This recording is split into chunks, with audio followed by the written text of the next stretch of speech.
One by one, the giants are disappearing. Apple, Tesla, Coca-Cola, Microsoft, not rumors, not predictions. They're leaving China right now. You think this won't affect you? Think again. Because when the titans walk away, the system they helped build begins to crack. This isn't just an economic shift. It's the quiet collapse of a global order. And we're watching it unfold in real time. At first, it felt like isolated decisions. A factory closure here, a brand shifting operations there. But now the pattern is undeniable. America's ADM, one of the world's top 4 grain traders, has announced it's pulling out of China. Not scaling back. Pulling out. Industry insiders are sounding the alarm. The mood? Grim. The outlook? Even worse.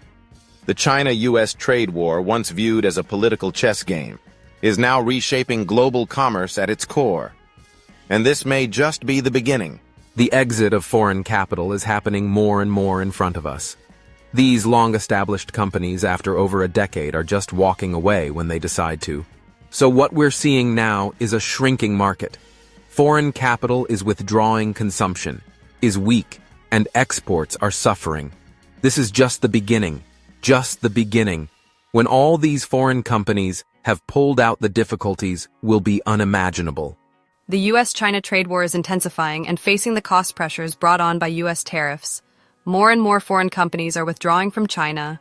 On May 5th, Mattel, the maker of Barbie dolls and UNO cards, announced that due to rising global economic uncertainty and changes in U.S. tariff policies on products made in China, the company is unable to predict its full-year performance, especially the sales situation during the holiday season at the end of the year. As a result, they have suspended their earnings guidance and accelerated the relocation of production out of China. The U.S. toy market, worth $42 billion, is being impacted by the U.S.-China trade war. Toys in China face tariffs of up to 145%. Mattel is speeding up its exit from China, adjusting its supply chain structure and product mix, and considering raising prices in the U.S. market in nights. The CEO of Mattel stated that reducing reliance on China is one of the company's current top strategies, with price adjustments being considered the third priority.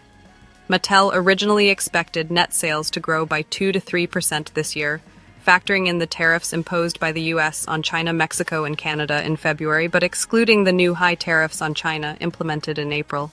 However, the company reported that first quarter performance was not affected by the tariffs. Revenue unexpectedly rose by 2% to $827 million, surpassing expectations. Yet, due to rising sales and administrative costs, net losses widened to $40 million, up from $28 million a year earlier, according to data from the Toy Association.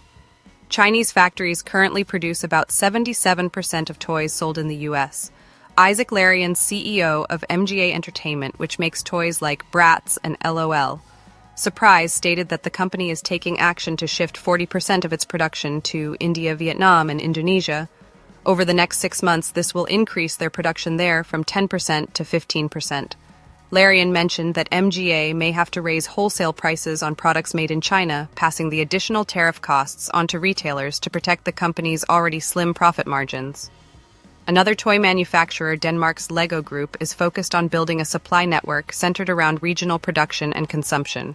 On April 9th, Lego announced the opening of a new factory in Binh Dinh Province, Vietnam, where it has invested over $1.3 billion, according to Nick Asia. The new Vietnamese factory will supply products to Asia-Pacific countries like Japan and India. Lego has previously shipped products from Chinese factories to these regions. The U.S. is Lego's largest market. It currently has no choice but to continue shipping products from Mexico. However, Lego is investing over $1 billion to build a factory in Virginia. It's expected to be operational by 2027 and will be Lego's 7th global plant. High U.S. tariffs applies to any existing import duties on specific Chinese products, including toys and electronics.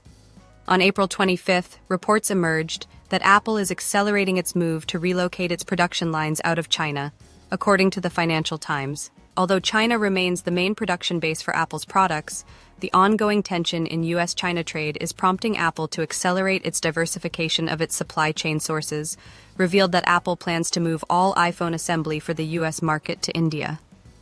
By next year, This move is intended to completely shift the production of the 60 million iPhones sold annually in the US market. Research firm IDC shows that Apple will ship 232 million iPhones globally in 2024, with around 28% of those going to the US. Apple's move to transfer production faster and more completely than expected signals increasing trust in India's manufacturing system and a continued reduction in reliance on China. Daniel Newman is CEO of Futurum Group, a technology industry research firm. He said, "We believe this is going to be an important step for Apple to be able to maintain its growth and momentum we're seeing in real time, how a company with these resources is moving at relative light speed to address the tariff risk." Apple began shifting its supply chain in 2022, triggered by the strict lockdown measures implemented after the COVID-19 outbreak in China. During the lockdown, Foxconn's Zhengzhou plan halted production, causing a sharp drop in iPhone production. The reciprocal tariffs under the Trump administration further accelerated Apple's move to relocate its production-based sources. Familiar with Apple's Chinese supply chain, have said that Chinese authorities deliberately delayed Apple's efforts to move iPhone production lines to India. Local Chinese governments also met with Apple supply chain partners, warning them not to cut local jobs. Several individuals familiar with iPhone production have reported that in many cases, China delayed or even blocked the shipment of iPhone manufacturing equipment to India without prior notice. However, Apple has begun urging some Chinese equipment suppliers to set up factories in Southeast Asia. Additionally, 2 iPhone equipment suppliers stated that Apple may switch to buying equipment made by manufacturers in Japan, South Korea, and Taiwan. Even though these devices are more expensive than those made in China, the alternative equipment may require up to a year of testing and certification to meet Apple's standards, according to a source familiar with the matter. Apple's partners in India have come up with alternative solutions, in some cases including switching tasks originally performed by automation machines to manual labor. Apple may be the loudest signal, but it's far from alone. In the shadow of its high-profile shift to India, other global tech giants are quietly making the same move. Samsung, the South Korean electronics powerhouse, is reportedly exploring a major relocation of its smartphone production lines to India. It's not just about cost, it's about resilience, market access, and escaping the volatility of China-US tensions. Alphabet, the parent company of Google, is also in talks with Foxconn and Dixon Technologies to shift parts of its Pixel smartphone production to India. These aren't speculative discussions. They're calculated, risk-mitigating strategies to build a more agile, tariff-proof supply chain. India is fast becoming the new global manufacturing frontier. It offers political alignment with the West, growing infrastructure support, and a government eager to welcome investment with open arms. Under Prime Minister Modi's Make in India initiative, the country is handing out manufacturing subsidies and tax breaks, turning itself into the next big production hub for the digital age. The message is clear. Apple was just the beginning. A growing list of tech titans is now racing to reposition their manufacturing away from China, not out of preference, but out of necessity. What once was a quiet trend is now a full-fledged shift. The center of gravity in global tech manufacturing is tilting, and it's tilting fast. In addition to Apple, many Chinese sellers on U.S. e-commerce platforms like Amazon are preparing to raise prices in the U.S., and some are even considering completely exiting China. Wang Xin, president of the Shenzhen Cross-Border E-commerce Association, which represents over 3,000 Amazon sellers, told Reuters, "It's not just a tax issue, the entire cost structure has been completely disrupted. This is an unprecedented blow to the entire cross-border e-commerce industry. Surviving in the U.S. market will become extremely difficult." Wang pointed out that tariffs will not only directly increase production costs, but may also cause customs delays and higher logistics fees.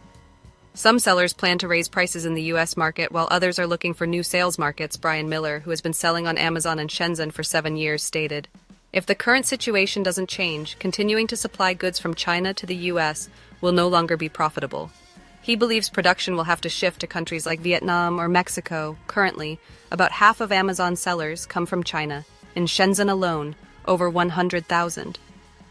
Amazon sellers are registered according to e-commerce data provided by SmartScout. These companies have a total annual sales revenue of $35.3 billion US, according to data from China. State Council cross-border e-commerce transactions in China reached 2.63 trillion yen last year. The headlines focus on tariffs and trade, But beneath them is a quieter crisis, one hitting real people, real families, and real communities. As multinational corporations pull out of China, layoffs are accelerating. ADM, one of the world's largest agricultural processors, has begun shutting down its domestic trade operations in China. On April 14th, ADM stated in an email, "As part of a global cost reduction initiative, the company has begun shutting down its domestic trade operations in China and reducing its workforce." ADM announced that its subsidiaries' operations in Shanghai will gradually cease by the end of September. Two of ADM's largest business units, agricultural services and oilseed processing, have already been gutted. And this is just one company. From tech to toys, the pattern is repeating. Plants are closing, teams are disbanding, livelihoods are vanishing overnight. Small and medium-sized enterprises, the backbone of China's economy, are being hit the hardest. Faced with rising costs, tariff shocks, and a rapidly shrinking foreign client base, many are struggling to stay afloat. Thousands of sellers on platforms like Amazon are now considering raising prices, downsizing, or exiting the market entirely. In Shenzhen alone, over 100,000 cross-border sellers are watching their margins evaporate. This wave of corporate withdrawal isn't just shaving points off GDP, it's creating a social fault line. Unemployment is rising, confidence is sinking, and for many, the future is becoming harder to imagine. What's unfolding is more than a trade war. It's the beginning of a labor and economic reckoning in one of the world's most densely industrialized nations. Professor Yao Yuan at the University of St. Thomas said that multinational companies are decoupling from China, and the consequences will lead to devastating unemployment rates for China, he said. If unemployment continues to rise, just like we've been seeing with the massive exit of foreign investment in the past 3 or 4 years, this will be very damaging to China. He further stated that if the CCP continues to confront the U.S., it will only have negative effects on China, causing its international market to shrink, without places to absorb China's excess capacity. Many factories will collapse, leading to economic panic, he said.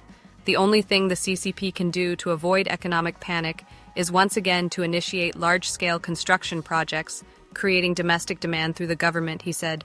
China has been doing this since the reform and opening up period, but the problem is how much more domestic demand can you create, and how many houses can you build, and if the houses can't be sold, how long will you keep building? Wang Shouwen also believes that this will present both economic and political challenges for the CCP. She stated, "If the CCP insists on fighting to the end, not only will the economic growth rate drop significantly this year, but massive unemployment will lead to people not daring to consume, causing deflation. Eventually, people will have no choice but to protest on the streets, which could significantly challenge the CCP's rule. We're witnessing a global economic realignment in real time. The US-China trade war, once seen as a political maneuver, has now evolved into a deep, structural shift in the way global markets are organized." Analysts from Digit Times have identified 3 emerging zones: moving out of China, moving into the US, and China producing domestically in the future. The US market is rapidly shifting toward countries like Mexico and Southeast Asia to reduce dependence on Chinese manufacturing. Meanwhile, China is turning inward, focusing on self-sufficiency and domestic production to shield itself from future geopolitical shocks. What we're looking at isn't just decoupling, it's a deliberate, accelerated fragmentation of globalization itself. Supply chains are being redrawn, manufacturing is relocating, the rules are changing. Even before the latest tariffs under Trump, this decoupling had already begun. From 2023 to 2024, major players like Microsoft, IBM, Volkswagen, and Toyota have either pulled back or completely exited China. These aren't trial moves. They're systemic withdrawals based on hard lessons learned. Experts like Dr. Winxiu Win and Dr. Wang warn that unless companies adapt quickly, they risk not just market share but long-term survival. Apple, for instance, understands this urgency. If they don't move decisively, the iPhone's dominance in the US market could collapse under tariff pressure. The cost of relocating production is steep, but the cost of staying put could be catastrophic. This isn't a warning anymore. It's a blueprint for what comes next.